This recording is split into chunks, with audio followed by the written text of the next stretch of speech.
La musique est entraînante, il y aurait du public, j'aurais demandé d'applaudir et moi-même j'étais tenté de le faire. En tout cas, on est très heureux de vous retrouver ce soir. C'est la deuxième de la quotidienne sur NCN, cette toute nouvelle émission que la chaîne normande, votre chaîne de proximité, vous propose à partir de dorénavant. La première était hier, tous les soirs. Vous nous retrouvez de 18h15 à 19h15 et si vous ne pouvez pas être à cet horaire devant l'écran, eh bien vous zappez à partir de 20h, vous nous retrouvez en très léger différé, en rediffusion pour ne rien rater de ce qui se passe chaque jour en Seine-Maritime et dans l'Eure, dans toute la Haute-Normandie. On se retrouve avec toute l'équipe. C'est un plaisir parce que cette émission, c'est un collectif. Félix Bollez, le rédacteur en chef de la chaîne, j'ai pas dit Régis ce soir. Bien joué. Bien joué, sinon je me serais fait tuer. À côté de vous, Félix, eh bien, on a Pierre-Maël Delobert. Alors Pierre-Maël Delobert, c'est génial parce que ça roulait très très mal. J'ai failli d'ailleurs pas être à l'heure, Félix. Et vous arrivez just in time, juste à temps, parce que vous étiez en reportage sur un sujet champignon qu'on verra demain. On reçoit d'ailleurs demain aussi, à propos de vos champignons, Pierre-Maël, un chef de haute réputation de la région. Vous verrez un peu de suspense jusqu'à demain. À ma gauche, il y a Jérémy Marie. Alors lui, il est, alors soit il est fantastique, c'est au choix, soit il est complètement fou. Vous allez voir pourquoi tout à l'heure. Félix, le sommaire. Le sommaire, vous l'avez dit, c'est Jérémy Marie qui a fait le tour du monde en autostop en 5 ans et demi, qui nous donne le plaisir d'être ici ce soir. On restera dans les voyages avec les créateurs de Pacata, un site internet. C'est quoi ça ? Un site internet, je vais vous le dire, qui est créé en Normandie et qui propose aux étudiants d'organiser leur séjour à l'étranger. Vous allez voir, ça les aide à de nombreux égards. Et on va découvrir un nouveau visage sur la chaîne normande, c'est Rebecca Armstrong de la radio HDR, qui nous proposera une toute nouvelle chronique intitulée « Autrement dit ». Et enfin, nous recevrons le très célèbre historien Jacques Tanguy. Oui, Jacques Tanguy qui nous fera un focus sur un très bel édifice religieux de la ville de Rouen, un vrai patrimoine qui a été remis au goût du jour à travers une restauration. Je veux parler de l'église Saint-Maclou. Jacques Tanguy, vous le connaissez certainement, c'est lui qui a écrit plusieurs éditions de cette grande série itinéraire d'un Rouennais. Il sera avec nous en troisième partie d'émission. Vous voyez, en fait, hier c'était un voyage dans le sport, voyage dans la musique. Aujourd'hui, Félix vous l'a dit, c'est un voyage au travers du monde et puis un voyage dans le temps aussi avec justement ce sujet en fin d'émission sur l'église Saint-Maclou. Félix, je vous rends la parole peut-être pour commencer avec notre invité, ce fameux Jérémy Marie dont alors il va falloir qu'on comprenne pourquoi il est allé de 2007 à 2013 dans je crois 71 pays du monde, comme disaient les Deschiens sur Canal en 84, mais quelles sont tes motivations? Félix, c'est à vous. Allez-y Sylvain, mais très simplement, vous aviez quel âge déjà quand Je suis parti à 23 ans, donc je sortais de l'adolescence et je suis revenu à 29 ans, donc ça m'a pris 5 ans et demi, 5 ans, 5 mois, 5 jours exactement, pour faire le tour du monde donc en autostop. D'accord, alors le tour du monde, ça a fait rêver beaucoup de gens, mais pourquoi le faire en autostop? C'était pour des raisons économiques à la base ou c'était vraiment le challenge, l'opportunité de faire des rencontres? Un petit peu les deux, c'est vrai que je sors de l'adolescence, je le disais, donc je suis aussi un peu comme un étudiant, donc à ce moment-là je n'ai pas... Vous avez quel âge en 2007 ? 23 ans. D'accord. Je suis parti à 23 ans, j'étais pas riche quoi. Et donc c'est vrai que c'était une des raisons. La deuxième raison, c'est que c'est aussi une manière sociale de voyager l'autostop. Je peux rencontrer les locaux à chaque fois, de tous les endroits où je me rends. Donc je vais par exemple de Rouen à Pont-de-Mer, je vais rencontrer certainement un local, pas un Ukrainien ou quoi que ça peut arriver. Donc quand j'ai voyagé autour du monde, je voulais rencontrer les habitants de Colombie, de Chine, du Cambodge. Et à chaque fois en autostop, c'était la manière la plus facile de me déplacer. Le parcours? Vous êtes parti d'où? Vous êtes arrivé où? Vous êtes passé par où? Donc je suis parti de Caen en fait, de Normandie, bien que je sois rouennais. Donc j'ai traversé toute l'Europe en direction de la Turquie. Ensuite je suis descendu en Afrique. Donc j'ai commencé l'Afrique de l'Égypte, j'ai tout traversé jusqu'en Afrique du Sud. Après j'ai pris un bateau, toujours en stop, pour traverser l'Atlantique jusqu'à Panama. De Panama je suis remonté vers l'Amérique du Nord jusqu'en Alaska. Je suis redescendu vers l'Amérique centrale et ensuite l'Amérique du Sud tout en bas jusqu'en Patagonie, en Argentine. Je suis remonté en Amérique centrale. Là j'ai pris un autre bateau, toujours en autostop, pour traverser le Pacifique jusqu'en Nouvelle-Zélande. De la Nouvelle-Zélande en cargo stop pour aller en Australie, l'Australie jusqu'en Asie en avion stop, et l'Asie jusqu'en Europe, toujours en stop. Et sur la route. Ah ouais, c'est marrant ça, vous faites pas que de l'autostop, vous faites aussi de l'avion stop. Alors comment on fait? On se met au bord du tarmac, au bord de la piste, et puis l'avion s'arrête et baisse la passerelle? Ça aurait été dangereux. Mais en fait, c'est vrai que l'avion stop n'est possible que parce qu'on a des moyens plutôt modernes aujourd'hui, donc c'est-à-dire l'internet. J'ai contacté des centaines de personnes en passant du PDG jusqu'au secrétaire de toutes les compagnies d'avions qui partaient, qui avaient un vol de l'Australie en Asie du Sud-Est. Et donc je suis tombé sur le PDG un jour de AirAsia qui m'a offert un vol gratuit. Bah, génial, c'est ça aussi la magie des rencontres quand on utilise les moyens de transport qui sont les vôtres. Pierre Maël, alors je le disais, vous arrivez juste sur le plateau, et alors vous avez eu la chance, à partir du moment où notre ami est revenu de son voyage en Mars, vous lui avez consacré un reportage et vous avez été l'un des premiers à être à son contact. Qu'est-ce qui vous a étonné? Comment vous avez vécu ça? Ce qui est surprenant en effet, c'est de partir seul, avec un budget donné, comme ça, faire le tour du monde en stop. Vous êtes monté dans 1752 véhicules en tout. Quelles sont les belles histoires que vous avez pu rencontrer en chemin?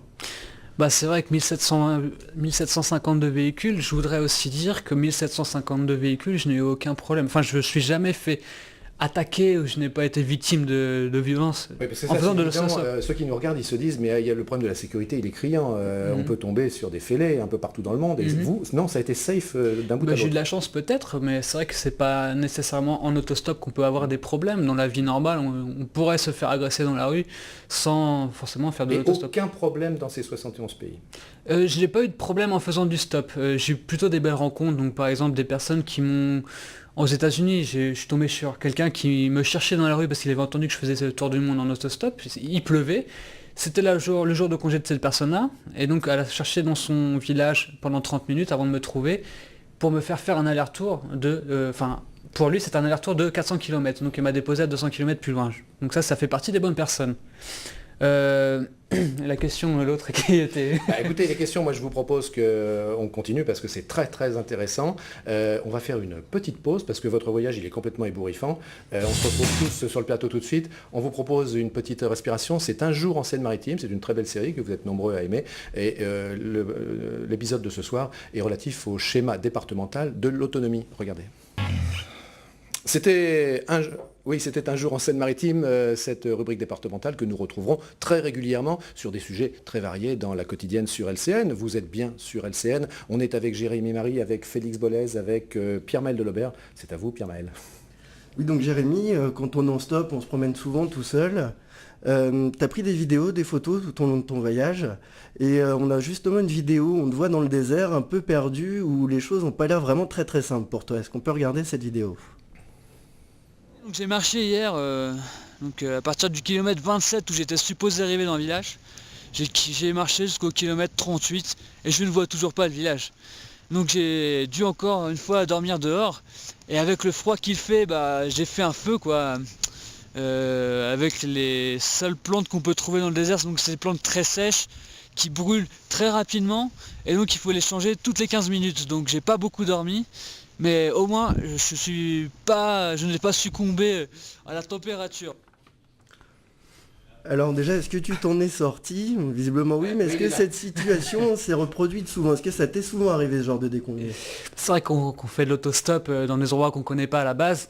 Il peut arriver qu'on se perde ou qu'on s'éloigne un petit peu de la route et des chemins à emprunter. Là, c'était en Bolivie par exemple, donc je me suis perdu un peu dans le désert. J'ai eu peur parce que je ne savais pas où était la route, je ne savais pas où étaient les véhicules, je ne savais pas où étaient les gens tout simplement. Donc oui, il m'est arrivé des problèmes. C'est un peu les dangers du stop, les dangers du voyage en général, de ne pas connaître les endroits où on va. En même temps, t'as pas l'air plus paniqué que ça.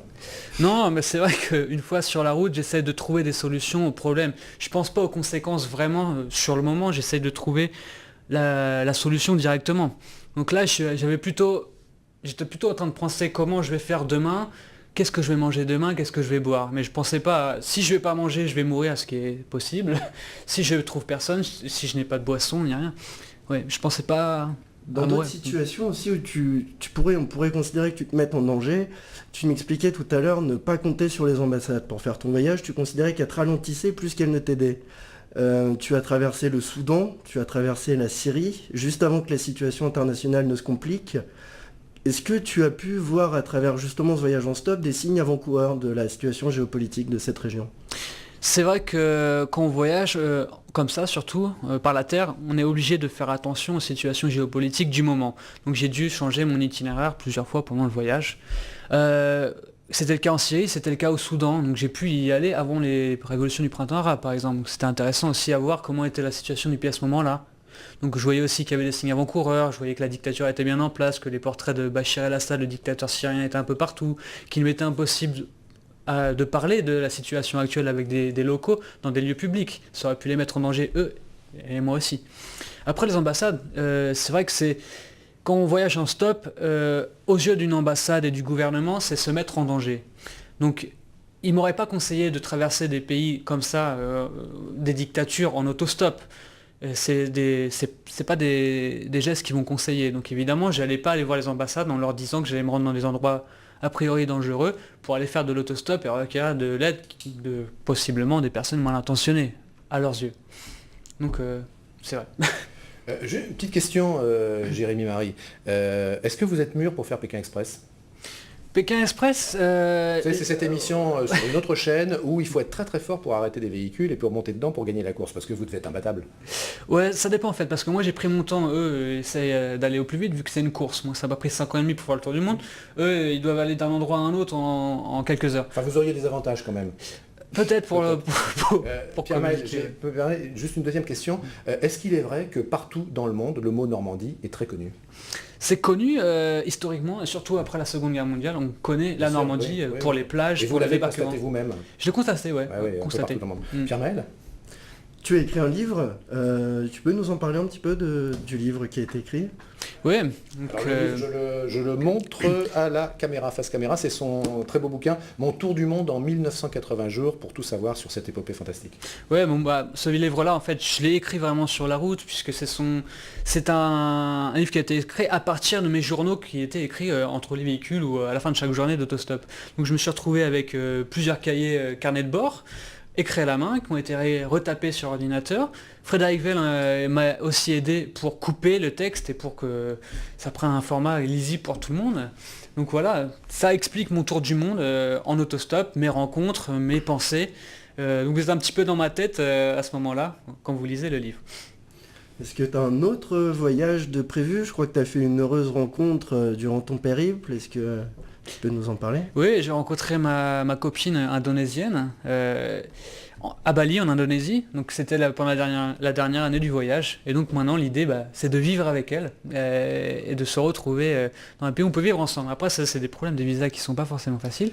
Mais oui, j'ai trouvé l'amour sur la route. C'est une formidable conclusion. Merci Pierre-Maël d'être arrivé sur le plateau d'Arrache-Pied. Et puis merci beaucoup.